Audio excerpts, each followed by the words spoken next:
एक स्वर अपने लिए एक घास का झोपड़ी बनाता है। अच्छा। और दूसरा स्वर अपने लिए लकड़ी का झोपड़ी बनाता है। लेकिन वहीं तीसरा स्वर अपने लिए ईंट का घर बनाता है। ठीक है। पहले स्वर का झोपड़ी बनते ही बांसुरी बजाने लगता है और दूसरा स्वर का झोपड़ी बनते ही वायलिन बजाना चालू कर देता है।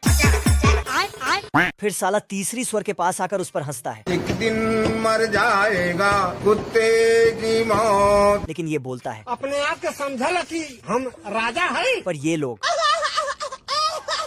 फिर डांस करने लगता है। पर तभी इधर से एक भेड़िया चुपके से आता है और स्वरों को देखकर इसके मुंह में नदी बहने लगता है। फिर स्वरों से बोलता है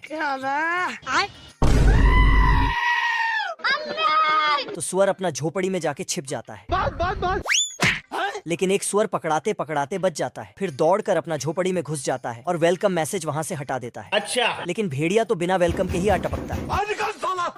ये भेड़िया पेट में हवा भर के फूंक मारता है। घर घर घर घर घर। लेकिन सुअर बच के निकल जाता है रुक जा। और दूसरे सुअर के झोपड़ी में घुस जाता है। फिर देखता है कि भेड़िया अंदर नहीं घुस पाया है।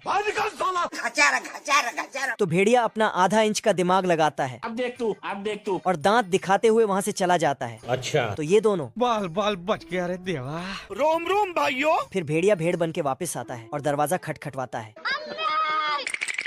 फिर अपनी दुख भरी कहानी सुनाने लगता है। ये देखो मेरी हालत कमजोर हो गई मैं। लेकिन ये दोनों को समझ आ जाता है कि बाहर भीख मंगा भेड़िया है। तो खुद की औकात देख। तेरी बहन का। तो साला भेड़िया पूरे गुस्से से खड़ा होकर पेट में हवा भरता है और फूंक के झोपड़ी उड़ा देता है।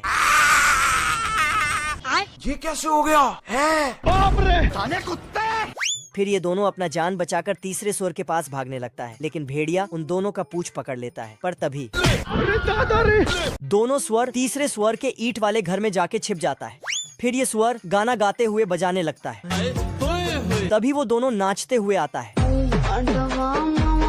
लेकिन तभी अचानक से भेड़िया दरवाजे के सामने आ टपकता है। तो तीसरा सुअर दरवाजा खोलने जाता है। पर साला भेड़िया तो टॉयलेट साफ करने आया था। अच्छा। ये देना। खराब हो जाएगा मैं माँ। तो सुअर उसका ही ब्रश लेके उसको ही ठोक देता है और फिर पीछे से और नीचे से। कौन है बे? भेड़िया को खूब गुस्सा आता है। फिर ये साला पेट में हवा भर के फूंक मारता है। लेकिन इसका पैंट गया। फूंक मारते मारते थक जाता है। लेकिन घर का दरवाजा नहीं खुलता है।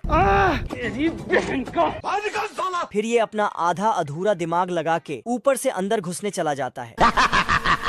मुझसे कोई स्मार्ट। पर स्वर नीचे पानी उबाल रहा था तो उसका ढक्कन खोल देता है। अब तू गया बेटा। फिर उसमें और कुछ डाल देता है। तो भेड़िया उसी में घुस जाता है। फिर ये बिना पीछे देखे भाग जाता है और तीनों स्वर मजे से नाच गाना करने लगते हैं। पर तभी बाप रे। बात नहीं।